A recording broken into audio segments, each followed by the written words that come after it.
motivatsiya qilib olib va o'zingga agar zo'r mutaxassis bo'lsam ertaga ish topishim oson bo'ladi. Birinchi o'rinda qilgan ishim bu o'sha distractionlarni yo'qotdim, ya'ni social mediadan. Masalan, imtihon kunigacha 1 soat qolguncha dars qilaman demaslik. Mana boshqatdan IELTS o'qiyapsiz deylik, birinchi topshirishingiz maqsad 7+. Kuningiz qanday taqsimlangan bo'ladi? Manbaga tayanib turib o'shandan shug'ullanishda, social mediada, ijtimoiy tarmoqlarda. O'tkirbek, IELTSdan 8 olishda xush kelibsiz. Assalomu alaykum. Tabriklayman yana bir bor. Rahmat. Assalomu alaykum. Bugun o'qigan yaxshining navbatdagi dasturi. Bugun studiyamizda O'tkirbek, IELTSdan 8 olishda xush kelibsiz. Assalomu alaykum. Tabriklayman yana bir bor. Rahmat taklif qilganingiz uchun. O'zingizni taassurotlaringizni ayting, qanday bo'ldi? To'g'risi bu ikkinchi marta imtihon topshirishim va o'ylaganimdan ancha oson bo'ldi. Chunki bu safar ko'proq vaqt sarfladim, ko'proq men weak pointlarimga ishlab, o'sha muammolarimni hal qilgan holda bo'lganligi sababli yaxshi chiqdi deb o'ylayman. Ikkita gap bilan aytingchi, IELTS 8 olish uchun nima qilish kerak? Ko'proq vaqt sarflash kerak. Keyin o'sha har bitta skillni yaxshi ko'rib o'qish kerak. Masalan, bittasi yoqmasa uni tashlab yuborish shart emas. Hammasini birday olib borish kerak bo'lgan. O'quvchi, misol uchun 8 uchun kerak bo'ladigan qaysi bo'limni zaif tomoni, qaysi bo'limga ko'proq ishlash kerak, qanday bilsa bo'ladi? Bir necha strategiyalar bor. Birinchisi bu MOOC topshirib ko'rish. MOOCga kirganimizda har o'sha ballarimizni aniqlaymiz va o'sha qayerda qiynalayotganimizni ham aniqlab olamiz imtihondan oldin. Ikkinchisi endi test yechib ko'rish degan bo'ladi. Shunda qaysi savol turlariga qiynalyapmiz yoki qaysi sectionlarga qiynalayotganimizni bilamiz. Test analiz qilish orqali ham. O'zingizda qaysi bo'lim kuchsizroq bo'lgan? Menda reading qismi kuchsizroq bo'lgan, chunki u paytda juda vocabularyim yetarli emas va kam o'qiyardim. Artikel maqolalarni yoki kitoblarda unchalik menda qiziqish bo'lmagandi. Bu muammoni qanday hal qildingiz? Keyinchalik asta iloji yo'qligini bildim. Baribir shu narsalar qilmasam balim ko'tarilmadi. Har xil yo'llarni qilib ko'rdim, test qancha ko'p yechib ko'rdim, lekin umuman foydasi bo'lmadi. Demak, dedim, o'sha vocabularyni shu muammoni hal qilmasam baribir shunday turaverar ekan, o'smaydi ekan deb. Lug'at bo'limi bilamiz ko'pchilikda muammo, misol uchun insho ochishda bo'ladimi, readingni oshirish uchunmi? Mana shu lug'atga siz qanday yondashuv qildingiz lug'atingizni oshirish uchun? Lug'atni men yodlashda asosan vocabulary story ham qildim. Birinchi, unda ham so'zlar ishlatish, qayerda, kontekstda ishlatish turgandim. Keyinchalik so'z yodlaganimda word formationlar bilan yodlab ketdim. Masalan, ot, sifat yoki fe'l shaklini yodladim va kamida bitta so'z chiqqanda yoniga ikkitadan sinonim bilan yozib ketdim. Chunki har doim readingda ham, listeningda ham har doim parafraz qilingan bo'ladi. Ko'pincha endi 50% degan bo'ladi, sinonimdan foydalanilgan bo'ladi. Haqiqatan reading va listening bo'limlaringizda bahoyingiz juda ham to'g'risi havas qilgulik, ya'ni 9 olgansiz ikkalasida ham. Aytingchi, masalan, mana shu o'rtacha o'quvchi nega masalan listening readingdan 9 ola olmaydi? Menimcha birinchi o'rinda ularni general Englishga bog'liq, chunki qanchalik ko'p praktika qilishdan oldin, qanchalik ko'p eshitib yoki lug'at yodlab, eshitib yurib, skript yozib yurmasa, baribir test yechgan bilan o'shanday o'zgarmay qoladi. Shunday deb o'ylayman. Lug'at boyligini, eshitish darajasini kuchaytirib, keyin test yechish kerak deb o'ylayman. Demak, doimiy test yechib yuruvchilar bahosini oshirishni yaxshi iloji yo'q. Iloji yo'q. Tushunarli. O'sishi mumkin, masalan, ko'p vaqt ketadi. Ko'p vaqt ketadi, ham siqiladi, depressiya bo'ladi, nimaga o'smayapti deb. Vaqt masalasini aytdingiz, mana hozir ko'pchilikda vaqt, ya'ni time management juda katta masala. Shuni qanday hal qildingiz o'zingiz uchun? Time managementda birinchi o'rinda qilgan ishim bu o'sha distractionlarni yo'qotdim. Ya'ni social mediadan voz kechdim. Instagram, faqatgina Telegram ishlatib turdim. Ma'lumot topish uchun. Shu keyin o'zim dars qilishga o'tdim. Masalan, bitta xonaga kirib, o'zim bilan reading, listeninglarda. Hech kim xalaqit bermaganda analiz ham yaxshi chiqadi, ham comprehension ham yaxshi bo'ladi deb o'ylayman. Siz IELTS olishdan tashqari o'zingiz ham dars ham berasiz. O'shanga mana aytingiz, hozirgi o'quvchilar, abituriyentlar nega masalan vaqt ajrata olmaydi, iroda qila olmaydi?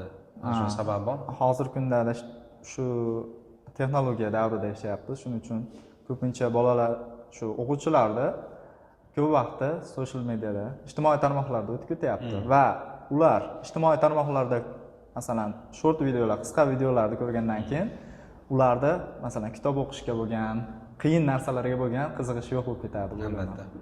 Faqat o'ziga yoqqan, misol uchun qiziqgan narsalar bilan shug'ullanadi, to'g'ri. Aytaylik, siz mana boshqatdan IELTS o'qiyapsiz deylik, birinchi topshirishingiz maqsad 7+. Kuningizni qanday taqsimlagan bo'lardingiz? Kunimda asosan masalan haftamni bo'lib olgan bo'lardim. Masalan, dushanba kuni reading listening ishlasam, seshanba kuni writing speaking ishlagan bo'lardim. Shu orqali har ikkita skillni tezroq rivojlantirish mumkin deb o'ylayman.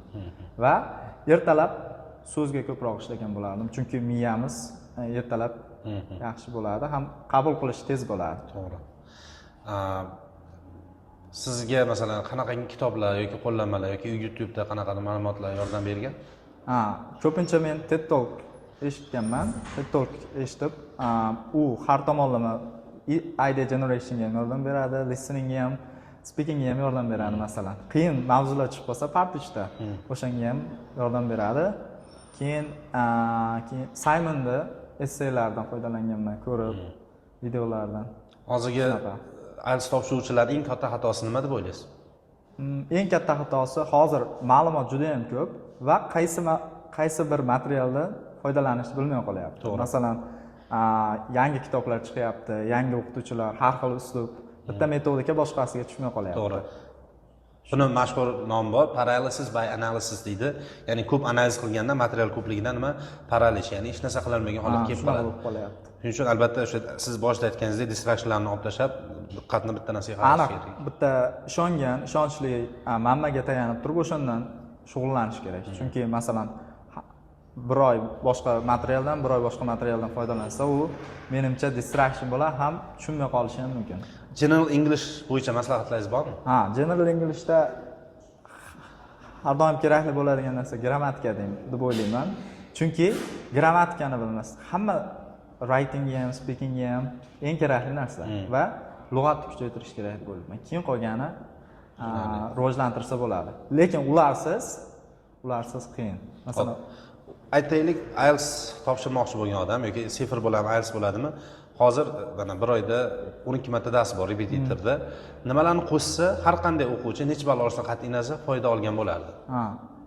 Masalan, 12 marta dars bo'lsa, har kuni sherik, partner orqali ishlasa ham bo'ladi. Speakingga asosan, keyin writingga ham ko'pchilikda partner bor, lekin foydalanmaydi. Ana shundan foydalanib, darsdan keyin qolib turib yoki dars bo'lmagan kunlari ham markazga kelib turib dars qilish orqali rivojlantirsa 2 barobar tez o'ziga qiziqarli qilib olish kerak. O'ziga qiziqarli qilsa shu yaxshi. Mana aytingchi, mana imtihon kuni nimalarga e'tibor berish kerak? Imtihon kuni yoki bir kun oldin?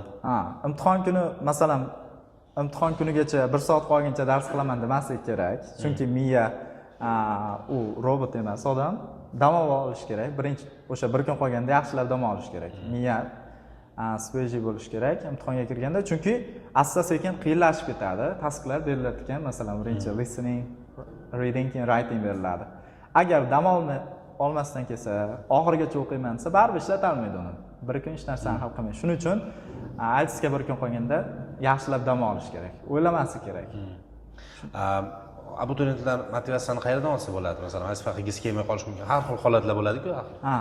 Endi abituriyentlar hozir motivatsiya eng muhim bir muammolardan biri deb o'ylayman. Motivatsiyani endi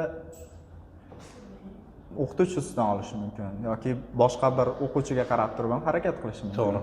Faqatgina YouTube yoki Instagramdagi ko'rib turgan narsalarga emas, boshqa real hayotdagi, ya'ni kimnidir boshqaning motivatsiyasi sizga to'g'ri kelmay qolishi mumkin. To'g'ri. O'ziga mos kelayotgan odamni albatta harakat qilgan. Ko'pincha o'quvchilarga aytaman, o'zingni og'riq nuqtingdan topganlar, o'zing qo'rqadigan narsani yashirishdan o'rniga balki yuzaga olib chiqib, o'shani motivatsiya qilib olgan. Masalan uchun pulsizlikdan yoki masalan uchun ertaga ishsizlikdan qo'rqadigan bo'lsang, mana shuni motivatsiya qilib olib va o'zingga agar zo'r mutaxassis bo'lsam, ertaga ish topishim oson bo'ladi. Shunga o'xshagan o'zini, ishonaman, abituriyent o'zini demak og'riqlardan, qiynalgan joylardan chiqib kelsa, uni motivatsiyasi uzoqroq bo'ladi. Bundan tashqari shu ota-onasini berayotgan o'sha o'tkazayotgan vaqtini qarab turib ham, ota-onasiga qarab turib ham motivatsiya olish mumkin. To'g'ri. Chunki ular farzand uchun harakat qilyapti, lekin farzandi uni oqlayaptimi yoki oqlayapmanmi yo'qmi deb o'ziga savol berib ko'rish kerak. Tushunarli. Shu ham motivatsiya bo'lishi mumkin. To'g'ri. Boshqalardan qidirmay, oilasidan ham qarab turib. Nima deb o'ylaysiz? Hozir mana internet yoki telefon deyapmiz. mana shu bilamiz hozir social media ijtimoiy tarmoqlar va hokazolar zarar berishi mumkin. Lekin qaysi foydalari bor, o'shalarni ishlashsa arziydi. Hozirgi social medialarda foydasi ham, zarari ham bor. Foydali endi o'zimizga bog'liq, nimaga ishlatishimizga, foyda olishimiz yoki zarar olishimiz. Endi ingliz tilida materiallar ko'p, kerakli bo'lgan manbalar bor. O'shalardan foydalanishimiz mumkin. Yoki ChatGPTdan faqatgina narsani tarjima qilish emas, g'oyalar ber deb turib foydalansak ham bo'laveradi. Hech kim partner bo'lmasa ham speakingda ChatGPTdan foydalansa ham bo'ladi. Nima deb o'ylaysiz? Hamma IELTS 7 yoki 8 olishga harakat qilish kerakmi va nega? Menimcha yo'q deb o'ylayman, chunki o'zi necha talab qilinsa, o'shanga qarab harakat qilish kerak. Masalan, O'zbekistonga 6 talab qilinsa, 6 olib turib, kim boshqa fanlarda o'qigan yaxshi deb o'ylayman. Butun umrini masalan, ingliz tilida ketmoqchi bo'lmasa, boshqa yo'nalishda ketmoqchi bo'lmasa, o'sha ballini olgandan keyin boshqa fanda ham o'qisa yaxshi deb o'ylayman. To'g'ri. IELTS masalan, ko'pchilik bilmaydigan ingliz tilidan tashqari qanaqangi foydalar beradi? IELTS endi birinchi o'rin dunyoqarashni rivojlantiradi. Chunki har xil temalarda gaplashiladi. Har xil masalan, boshqa davlatdagi kulturlarni, madaniyatlarni o'rganish orqali odamda dunyoqarashini rivojlantiradi. Keyin confidence-ni oshiradi odam o'ziga bo'lgan. Chunki boshqa davlatliklar bilan, boshqa odamlar bilan har kuni muloqotda bo'lganda odamda o'ziga bo'lgan ishonchi, nutqi yaxshilanadi deb o'ylayman. Yana bir savolim, masalan, tengdoshlari, o'rtoqlari shu qanchalik ta'sir qiladi hozirgi abituriyentlarga? Tengdoshlari menimcha ancha katta hissasi bor ta'sir qilishda, chunki ko'p vaqtini, oilasini ko'p vaqtini o'tkazishi mumkin ular bilan va yaxshilab e'tibor berish kerak. Masalan, o'qishga shunaqa foydali ishlarga tortadigan tengdoshlar bilan vaqt o'tkazishda maslahat bergan bo'lardim. Masalan, o'qiydigan o'quvchi bo'lsa ham tengdoshi yoki shu sinfdoshi uni yomon unaqalarga borishi mumkin. Tortib ketishi mumkin. Uning eng muhim savoli nega intellekt akant? Intellekt akantni tanlashga bir necha sabablar bor. Ulardan biri bu asosan praktikaga e'tibor berilgani, boshqa markazlarda balki nazariyaga ko'proq e'tibor beriladi. Bu yerda asosan o'rgangan narsalarimiz, speaking bo'lsin, writing bo'lsin, o'shalarda analiz qilish yoki feedback berish orqali rivojlanishingiz mumkin. Undan tashqari siz har doim speakingga partnerga ega bo'lasiz va har kuni u bilan ishlash imkoniyatiga ega bo'lasiz. Tushunarli, rahmat, tushunarli. Menimcha shu kelgan uchun rahmat yana bir bor tabriklayman. Taklif qilganlaring uchun. Bundan keyin ham omadlar tilayman. Rahmat.